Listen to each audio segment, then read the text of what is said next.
Friends, இன்றைக்கி நம்ம பார்க்க போகிற ரெசிபி என்னென்னு பார்த்தீங்கன்னா ஜாமுன் தான், குலோப் ஜாமுன் தான்.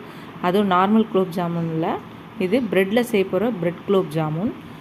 நான் சொல்கிறேன்னு நீங்கள் யோசிக்க தேவையில்ல, ரொம்ப சூப்பராகவும் டேஸ்ட்டாகவும் இருக்கும்.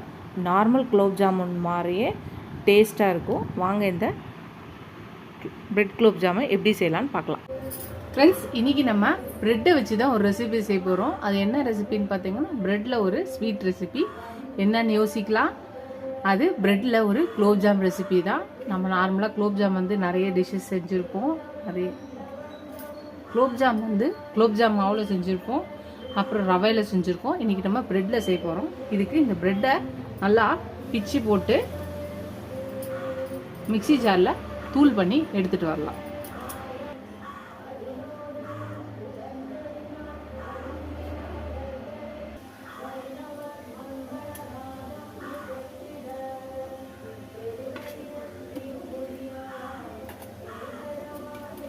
இதை நல்லா தூள் பண்ணி எடுத்து வந்துடலாம்.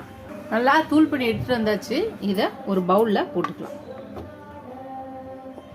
இப்போ இதை கொஞ்சம் கொஞ்சமாக பால் ஊற்றி பிசைஞ்சிக்கலாம். நிறைய பால் ஊற்ற தேவையில்ல, அளவோடு போட்டு நம்ம மாவு பதத்துக்கு பிசைஞ்சிக்கலாம். அவ்வளோதான், நம்ம பிசைஞ்சு வச்சாச்சு. லைட்டாக எண்ணெயோ நெய்யோ தடவி நல்லா உருட்டி வச்சுக்கலாம். இது ஊறட்டும். இதுக்குள்ளே நம்ம இதுக்கு பாகு காய்ச்சிக்கலாம். அது வரை இது ஊறட்டும். நான் இந்த கப்பில் 1 கப் பால் எடுத்தேன் இல்லையா, அரை கப்புக்கு தான் ஆச்சு. ஒரு 6 ஸ்லைஸ் ப்ரெட்டுக்கு ஒரு அரை கப்புக்கும் கம்மியாக தான் ஆச்சு. ஸோ அதனால் பாலை பார்த்து கம்மியாக ஊற்றி பேசுங்க, இல்லை கொல கொலன்னு ஆகிடும். இப்போ ஒரு கிண்ணம் எடுத்துக்கலாம். இப்போ அதில் 1 கப்பு சர்க்கரை போட்டுக்கலாம். இப்போ ஒரு 2 கிளாஸ் தண்ணி ஊற்றிக்கலாம். இப்போ இதை சர்க்கரை கரைஞ்சால் மட்டும் போதும், கரையட்டும். இந்த சர்க்கரை பாகில் ஒரு 3 ஏலக்காவை தட்டி போட்டுக்கலாம். சர்க்கரை பாகு ரெடி ஆயிடுச்சு. இது ஒரு பக்கம் எடுத்து வச்சிடலாம். ஒரு கடாயில் எண்ணெய் ஊற்றி வச்சிருக்கோம். அதுக்குள்ளே நம்ம இப்போ இந்த ப்ரெட்டுங்களை நம்ம குட்டி குட்டி உருண்டைகளாக நம்ம ரெடி பண்ணிக்கலாம். நல்லா ரெடி பண்ணிக்கலாம். நம்மளுக்கு எந்த சைஸ் வேணுமோ அந்த சைஸில் உருட்டிக்கலாம். நல்லா வெடிப்பு இல்லாமல் நல்லா சாஃப்டாக உருட்டி எடுத்து வச்சுக்கலாம். எல்லாத்தையும் இதே மாதிரி உருட்டிக்கலாம்.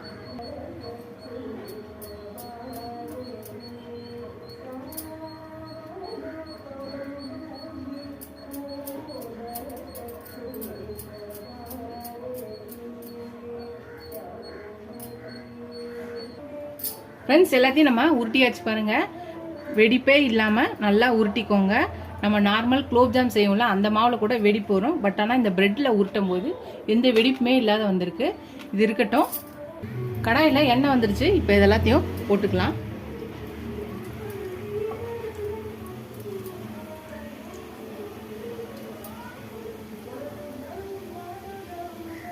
நம்ம போட்டாச்சு. இது நல்லா இதாகட்டும். உடனே போட்டு பரட்டிடக்கூடாது. கொஞ்ச நேரம் கழிச்சு அதை இது பண்ணலாம், டிஸ்டர்ப் பண்ண வேணாம். லைட்டாக ஃப்ரை ஆயிடுச்சு. இப்போ இதை அப்படியே எல்லா பக்கமும் வேகிற மாதிரி இது பண்ணலாம்.